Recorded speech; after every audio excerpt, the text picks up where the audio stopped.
একাডেমির সেকেন্ড ইয়ারের পর একটা লম্বা ছুটি পেলাম। সেই ছুটিতে বাড়ি ফিরলাম। ফেরার পর সবার আগে মুখোমুখি হলাম মা বাবার হারের মুখে। ইঞ্জিনিয়ারিং ছেড়ে আমার একাডেমিতে জয়েন করে সবাই বিরক্ত। খরচ দেওয়া বন্ধ ছিল কিছুদিন, তবে খুব একটা সমস্যা হয়নি। একাডেমি থেকে মাসিক স্টাইপেন্ড যা দেওয়া হতো তা দিয়ে একটু কষ্ট করলেই মাস্ট আনা যায়। কোর্স শেষ হলেই সরকারি চাকরি, তবু তাদের খুশি করা দুঃসাধ্য। বাড়ি ফেরার পর জানতে পারলাম মা বাবা দুজনেই ইন্ডিয়া যাবে ডাক্তার দেখাতে। আমার 1 মাস একাই থাকতে হবে। মনে মনে একটু বিরক্তই হলাম। এর চেয়ে একাডেমির ডরমেটরিতে থাকা আমার জন্য ভালো ছিল। 3 বেলা বিস্বাদ খাবার হলেও তো যুদ্ধ, কোনো একাডেমিক সমাচার বলা যাবে না। যাই হোক, একদিন বিকালে দরজায় টোকা পড়ল।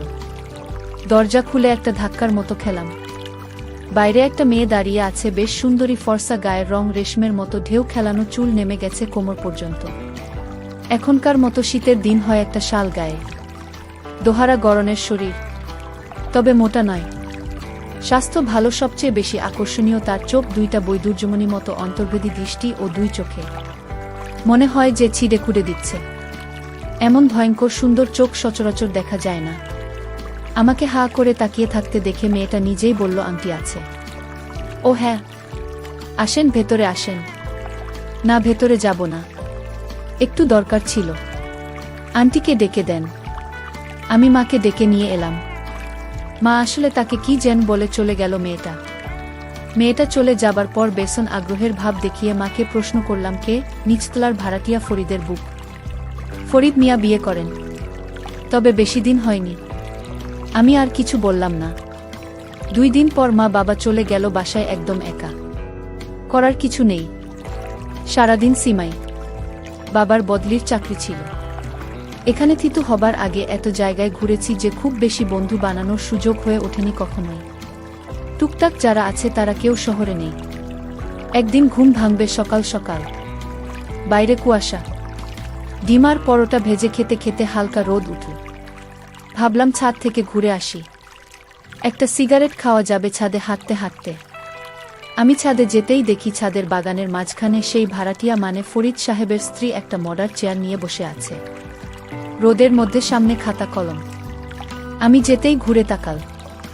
আমি সৌজন্য দেখিয়ে একটু হাসলাম। ভাবি, কেমন আছেন?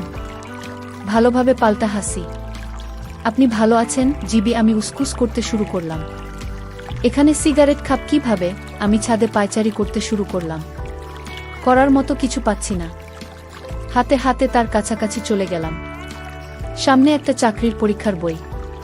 আমি দাঁড়িয়ে দাঁড়িয়ে দেখছি একটা অঙ্ক নিয়ে মোটামুটি যুদ্ধ করছে সে। চাকরির পরীক্ষার বই, তার মানে অন্তত আমার 23 বছরের সিনিয়র। অঙ্কটা এখান থেকে দেখতে পাচ্ছি।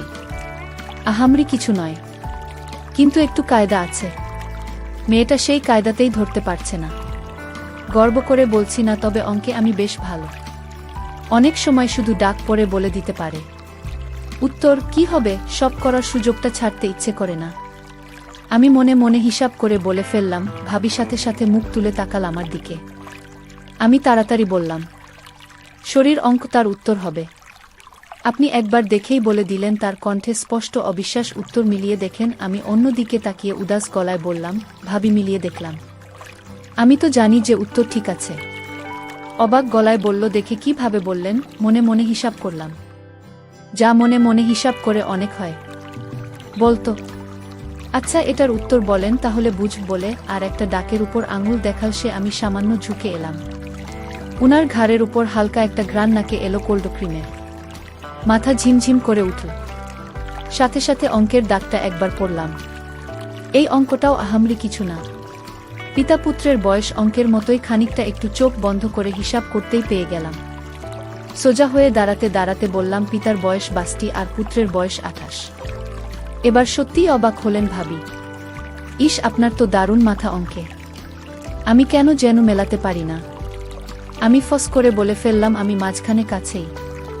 আপনি চাইলে আপনাকে পড়াতে পারি। আসলে সময় দেবেন? আপনার অসুবিধা হবে না তো?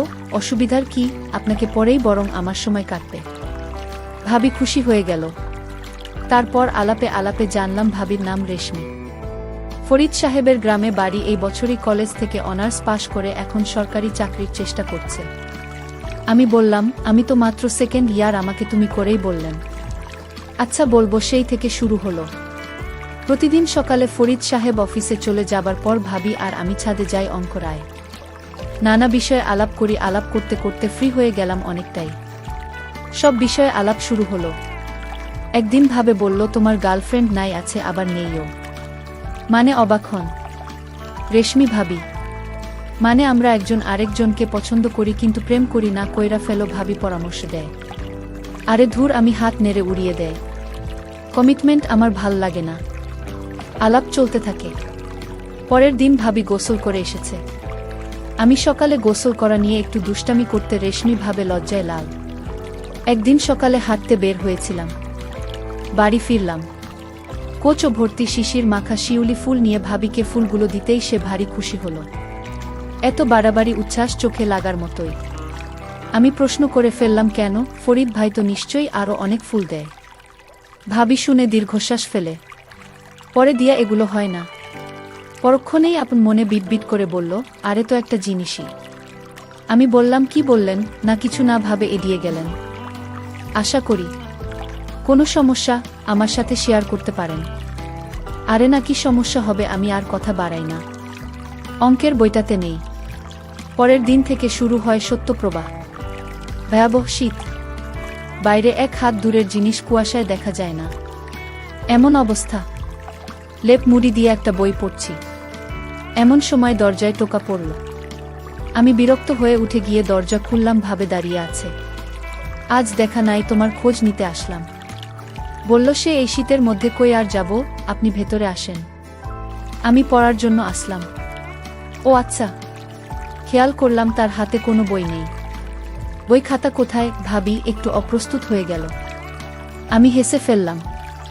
আচ্ছা, আজ পড়ার দরকার নেই, আসুন গল্প করি। দুজনে ঘরে বসলাম। এই গল্প সেই গল্প। আমি আমার লাইফের কথা বললাম, যতটা সম্ভব ভাবে একটু চাপাচাপি করল। আমি নিরুপায় হয়ে বানিয়ে বানিয়ে খানিকটা শুনিয়ে দিলাম। এরপর ভাবেই বলল, তোমার খাওয়ার ব্যবস্থা কি? এখনো তো রান্না করি নাই। খাবার কি? দেখি কি খাওয়া যায়, চলো তোমাকে রান্না করে দেই। আমি একটু ভদ্রতা করে মানা করলাম, কিন্তু ভাবি আমাকে টেনে ওঠা। দুজন মিলে রান্না বান্না সালাম ফরিদ ভাইয়ের জন্য নিয়ে যান বললাম, কিন্তু ভাবেই মানা করে দিল। তাদের বাসায় রান্না করা আছে। জোরাজুরি করাতে বলল, তোমার ভাই জানে না যে আমি তোমার সাথে এত টাইম কাটাই? মাইন্ড করতে পারে? আমি ভ্রু কোচকান, কিন্তু কিছু বললাম না। দুজনে দুপুরের খাওয়া একসাথে সারলাম। তারপর ভাবি বিকেলের দিকে চলে গেল। পরের দিনের কথা, তখন এখনকার মতো স্মার্ট টিভি বা স্মার্টফোনের চল ছিল না। খুব অল্প লোকের হাতেই স্মার্টফোন আছে। তখন বাংলাদেশের লাইনে খানিকটা সমস্যা হয়েছে হয়তো। ঝিরঝির করছে টিভি। আমাদের কেবলের কানেকশনের একটা পাশের বাসার ছাদে। বাসার পেছনে একটা গাছ আছে, সেটা বেয়ে ওদের একতলার ছাদে উঠে ঠিক করা যায়। আমি বের হয়ে গেলাম। গাছটা ঠিক আমাদের বাসার নিচতলার বাথরুম বরাবর। আমি বেয়ে অনেকটা উঠতে বাথরুমের ভেন্টিলেটরের জানালায় চোখ পড়ল। ভেতরে আলো জ্বলছে। আমি শিউরে উঠলাম। রেশমি ভাবি। ভেতরের অনেকটাই দেখা যাচ্ছে, এখান থেকে সাবান মেখে গোসল করছে। খুবই সাধারণ, সুন্দর লাগছে দেখতে থাকে। আমি হাঁ করে তাকিয়ে আছি। জমে গেছেন? না পারছি উঠতে, না পারছি নামতে। গভীরে লেগে আছে সাবানের ফেনা। মনে হলো বেশ কিছুদিন ধরে কাটে না হয়। হঠাৎ করেই ভাবি তার তীক্ষ্ণ ধূসর চোখ জোড়া মেলে তাকাল আমার দিকে। অদ্ভুত ব্যাপার। আমি ভেবেছিলাম ভাবি এখনই চিৎকার দেবে, নিজেকে ঢাকার চেষ্টা করবে, বা জানালা বন্ধ করে দেবে। ভাবি তার কোনটাই করল না, তাকিয়ে রইলাম আর দিকে। আমি তখনও গাছের ডাল ধরে বান্দরের মতো ঝুলছি। সম্বিত ফিরে আমি নেমে গেলাম গাছ থেকে। তারপর বাসায় চলে গেলাম। বাকি পুরো দিনটা কাটল দুশ্চিন্তায়। ভাবে কি ভেবেছে কে জানে, কাউকে বলে দিলে সর্বনাশ। মান ইজ্জত বলে কিছু থাকবে না। আর ভালো একটা সম্পর্ক তৈরি হয়েছিল, সেটা নষ্ট হয়ে গেল। আমি ভয়ে টেনশনে অস্থির হয়ে গেলাম। পরের দিন সকালে আবার গেলাম সেই শিউলি গাছের কাছে। অনেকগুলো ফুল নিয়ে এলাম।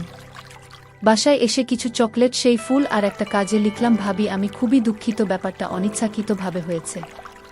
আমি আপনার কাছে ক্ষমা প্রার্থী। একটা ছোট বাক্সে সব কিছু রেখে ছাদে যেখানে ভাবি পড়তে বসে সেখানে রেখে এলাম। ঘণ্টাখানেক পর দরজায় টোকা পড়ল, দরজা খুলতেই ভাবিকে দেখতে পেলাম, হাতে সেই বাগটা। ভাবি ভেতরে ঢুকে শান্তভাবে একটা টেবিলের উপর বাসটা নামিয়ে রাখুন, তারপর সপাটে চড় মাল আমার গালে। আমি হতভম্ব। পরক্ষণেই আমাকে ধরল সে, আমার হতভম্ব ভাব তখনও কাটেনি। কি বলব বুঝতে পারছি না, বলার উপায় নেই। তৃষ্ণার্তের মতো আমারও। আমি তো আর পাথরের মূর্তি নই। দু হাতে ভাবিকে ধরলাম। শরীরে রক্তে মুহূর্তে বান ডাকল, আমার ভাবের চেয়েও দ্বিগুণ আগ্রাসী আমি শুরু করলাম। পরপর একে অন্যের সাথে সংগ্রামে লিপ্ত হলো। এরপর দুজন ফ্রেশ হয়ে নিলাম। রেশমি রান্না করল, একসাথে খাওয়া দাওয়া সারলাম। আমার বাবা মা এলেন আরও 15 দিন পর। সে পর্যন্ত প্রতিদিন আমি আর রেশমি সংগ্রাম হতাম। বাবা মা আসার পরও আমি আরও দিন দশেক ছিলাম। ফরিদ ভাই যাবার পর ওদের বাসাতেই যেতাম। ছুটির পালা যেদিন সেদিন রেশমি অনেকক্ষণ জড়িয়ে ধরেছিল আমাকে। জেন ছাড়তে চাইছে না। মায়া কাটাতে হয়, উপায় ছিল না। ছুটি শেষে একাডেমিতে ফেরত যায়। 1 মাস পর ফরিদ ভাইকে বদলি করে দেওয়া হয় অন্য জেলায়। রেশমির সাথে আর কখনোই আমার দেখা হয়নি। মাস 3 পরে আমার ছোট মামার বিয়ে ঠিক হলো। আমরা সবাই নানা বাড়ি যাব। আমরা মানে আমার সব খাবার আর খালাত ভাই বোনরা। আমার খালাতো ভাই একটা, তার বয়স 5, আর খালাতো বোন 6 জন। সবার বর বড়না, ওর নাচ 2য় বর্ষের ছাত্রী। তারপরে 2টা, এবার সীমা আর স্বর্ণা 2 জনই অনার্স 1ম বর্ষে। তারপর হলো কেয়া, এবার এইচএসসিতে দুপুরে বা রেস শেষ করছে। সবশেষে হলো মোমো, এবার ক্লাস 9-এ। আমরা সবাই বিয়ের 5 দিন আগে নানার বাড়ি হাজির। আমার জন্য সোনায় সোহাগা বিয়েতে নাজমা আমার ছোট খালাকে আমার কাছে পাব। যারা আমার প্রথম গল্প করেছেন তারা নাজমা আর আমার ছোট খেলার কথা জানতে পারবেন। আমার প্রথম গল্পের নাম হলো আমি আর আমার ছোট খালা। যা বিয়েবাড়িতে আমরা সবাই হাজির হলাম। আমার খালাতো বোন গুলির নয়নের আমি হলাম আমি। আমি সবার বড়, তার উপর আমার সিদ্ধান্ত সবার কাছে মূল্যবান। আমি সবাইকে নিয়ে বসলাম, আলোচনা করে সিদ্ধান্ত নেব। গায়ে হলুদ আর বিয়েতে আমরা কি করব। আমার এক পাশে ছোট খালামনি, আরেক পাশে বর্ণা বসে আছে। নাজমা এখনো আসেনি। আমরা বসে সব প্ল্যান তৈরি করলাম। আমরা সবাই একসাথে এক ঘরে থাকব, সারারাত গান, নাচ আর হুল্লোড় করব। ছোট খালা কাজ নিয়ে ব্যস্ত। আমি একবার হাতের নাগালে পাচ্ছি না। মনিখাল সময় বের করতে পারছেন না। আসলে সবাই থাকার কারণে কিছুই হচ্ছে না। এর মধ্যে মনিখালে এসে বলল, যা হবে সব রাতে আমি যে নই কিনে আনি। আমি বাজারের উদ্দেশ্যে রওনা দিলাম। আমাকে দেখে বর্ণা আবদার করল সে আমার সাথে যাবে। আমিও না করতে পারলাম না। হাঁটি হাঁটি পা করে বন্যাকে নিয়ে বাজারের উদ্দেশ্যে রওনা হলাম। বন্যা সম্পর্কে বলেন, এই বর্ণা অনেক চোটে আমার খুব ভক্ত। আর বর্ণা দেখতে দেখতে সুন্দর, তবে শরীর তেমন সুন্দর না। বর্ণাকে দেখলে কেউ পছন্দ করবে, তবে তারও দেখলে যে কেউ পাগল হয়ে যাবে। আমি বললাম, বর্ণান্তর কোনো বয়ফ্রেন্ড আছে? না, নেই। আমি বললাম, মিথ্যা বলে লাভ নেই। থাকলে আমাকে বল, আমি তোকে সাহায্য করব। না না, আমার কোনো বয়ফ্রেন্ড নেই। আমি দেখতে কোনো রাজকন্যা নয় যে আমার বয়ফ্রেন্ড থাকবে। আমি বললাম, কে বলেছে তুই দেখতে সুন্দর না? বর্ণা বলতে হবে কেন? আমার কাছে মানুষগুলিকে দেখলেই বোঝা যায়। আমি বললাম, কি বোঝা যায়? বর্ণা তুমি বলতো, তুমি আমাকে ঠিক করে দেখেছ। আমি বললাম, তা দেখেনি। কারণ তুই আমার খালাতো বোন। বর্ণা, আমি তো তোমার আপন বোন না যে আমার দিকে তাকানো যাবে। আমার মধ্যে কিছু নাই যে আমাকে তুমি দেখবে। শোনো ভাই, আমি এমন কোনো মেয়ে না যে মানুষ দেখে বলবে, দেখ দেখ একটা সুন্দর মেয়ে যাচ্ছে। আমি বললাম, তা কেন হবে? তুই অনেক সুন্দর। বর্ণা, আমাকে পাপ দিতে হবে না। আচ্ছা সত্যি করে বলতো, আমাকে দেখে তোমার কখনো অন্য রকম ইচ্ছে হয়েছে? আমি বললাম, অন্য রকম মানে? বর্ণা, অন্য রকম মানে অন্যরকম মানে কি ঠিক করে বল। বর্ণা, কোনো সুন্দরী মেয়ে দেখলে তোমরা যা মনে কর। আমি বন্যার কথা শুনে চুপ হয়ে গেলাম। আমি ভাবতেই পারিনি বর্ণা আমাকে এরকম কথা বলতে পারে। আমি চুপ করে আছি দেখে বলল, আমি জানি তুমি আমাকে পছন্দ করো না। আমি বললাম, আরে না, সে রকম কিছু না। আমি তোর কথা শুনে অবাক হয়েছি। বন্যা অবাক হওয়ার কি আছে, আমি যথেষ্ট বড় হয়েছি, আমি সব বুঝি এবং জানি। আমি বললাম, কি জানেন আপনি? বর্ণা, একটা ছেলে আর মেয়ের চাওয়া পাওয়া। আমি বললাম, চাওয়া পাওয়া তো অনেক রকমের হয়। বর্ণা, চাওয়া পাওয়া সম্পর্কে আমি সব জানি। এখন আমার কথার উত্তর দাও। আমাকে দেখে কি তোমার কোনো কিছু করতে ইচ্ছে হয়? কোনো কিছু মানে? বর্ণা, মানে হলো আমাকে দেখে কি তোমার মজা করতে ইচ্ছে হয়? আমি বললাম, কি বলছিস তুই আমার খালাতো বোন? বর্ণা, আমি তোমার খালাতো বোন। আমি তোমাকে বলছি না আমাকে বিয়ে করতে, আমি শুধু জানতে চাচ্ছি আমাকে দেখলে তোমার আনন্দ করতে মন চায় কিনা। আমি বললাম, ধুর, তোকে দেখলে আমার মজা করতে মন চায়। তাহলে কি তুই আমাকে দিবি? বর্ণা, আমার ইচ্ছা আছে, তাই আমিও চাই কেউ আমার ইচ্ছা পূরণ করুক। আমি বললাম, তার মানে যে কেউ? বর্ণা, না, তোমার মতো হতে হবে, যাতে আমার কোনো ক্ষতি না হয়। আমি বললাম, তাহলে আমি যদি তোর ইচ্ছা পূরণ করতে চাই তুমি দিবি? বর্ণা, তুমি চাইলে আমি না করব না। আমি বললাম, আমি চাই তোর ইচ্ছা পূরণ করতে বর্ণা। আমিও চাই তুমি আমার ইচ্ছা পূরণ করো, আমাকে পরিপূর্ণ মেয়ে করে তোল। আমি বললাম, তাহলে আজ রাতে তুই আমার কাছাকাছি থাকিস। বর্ণা, আচ্ছা, আমি তোমার কাছাকাছি থাকব। আমরা কথা বলতে বলতে বাজারে চলে আসলাম। বন্যাকে বললাম দাঁড়াতে, আমি দোকান হতে 5 প্যাকেট কিনলাম। তারপর বন্যাকে মেহেদি কিনে দিলাম। বর্ণা, আচ্ছা, তুমি ওষুধের দোকান হতে কিনলাম। আমি বললাম, তোর ইচ্ছা পূরণ করার জন্য কিনলাম। বর্ণা, আমার জন্য নাকি তোমার জন্য? আমি বললাম, দুজনের জন্য। বর্ণা, আচ্ছা ভাই, রসদ পাওয়া যায় না? আমি বললাম, কির সাথে? বর্ণা, যা খেলে মেয়েদের কোনো সমস্যা হয় না। আমি বললাম, পাওয়া যায় কেন? বর্ণা, তাহলে কিনে নেওয়া আমার জন্য। আমি আজ তোমার কাজ হতে সুখ চাই, আর তাই অন্য কিছু আমার সুখে বাধা হোক তা চাই না। আমি বর্ণের কথা শুনে শুধু অবাক হচ্ছিলাম। যাই হোক, আমি ওষুধ কিনে বন্যাকে নিয়ে বাড়ি ফিরে এলাম। সন্ধ্যার পর আমরা সবাই মিলে ছাদে বসে আড্ডা দিচ্ছি। এমন সময় নাজমা আসলো। আমি নাজমাকে আমার পাশে বসতে বললাম। নাজমা আমার পাশে বসল। সবাই গোল হয়ে বসে গল্প করছি। আকাশে চাঁদের আলো ছিল। আমি মাঝে মাঝেই নাজমাকে দিচ্ছিলাম। রাত তখন 9টা, সবাই খেতে গেল। আমি আর নাজমা তখন ছাদে বসে আছি। সবাই চলে যেতেন, আজমা আমার দীপ করতে লাগল, আর আমিও দিতে লাগলাম কেউ চলে আসতে পারে, তাই নাজমা আমাকে ছেড়ে দিল। নাজমাকে আমাকে সীমার জন্য ধন্যবাদ দিল। সীমা এখন 3 মাসের পতি। আমি মাঝে মাঝে সীমার বাসায় যাই সীমাকে আর শান্ত ভাবিকে দেওয়ার জন্য। যাই হোক, সবাই খাওয়া শেষ করে ছাদে আসলো।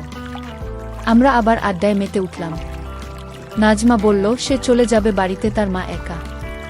তাই মনি খালা বলল আমি নাজমাকে বাড়ি দিয়ে আসতে। আমি নাজমাকে নিয়ে তার বাড়ির উদ্দেশ্যে রওনা দিলাম। পুকুর পাড়ে যেতেন। আজ মা আমাকে বলল আমাকে আজ একটু দিবে। আমিও আছি নাজমার জন্য। আমি আর নাজমা পুকুরের দক্ষিণ পাড়ে গেলাম। তারপর আমরা সবশেষ ঠিকঠাক করে নাজমাকে বাড়ি দিয়ে ফিরে আসলাম। ছাদে গিয়ে দেখি মনিখাল আর বর্ণা বসে আছে। বাকিরা নিচে গিয়ে লুডু খেলছে। আমি বন্যাকে ডেকে বললাম নিচে যেতে, আর আমি মোবাইলে কল দিলে উপরে আসতে সংকেত দিলাম। এখন মনিখাল আর আমি ছাদে। কি নাজমাকে ঠান্ডা করে দিয়ে আসি? আমি বললাম এখন তোকে ঠান্ডা করব।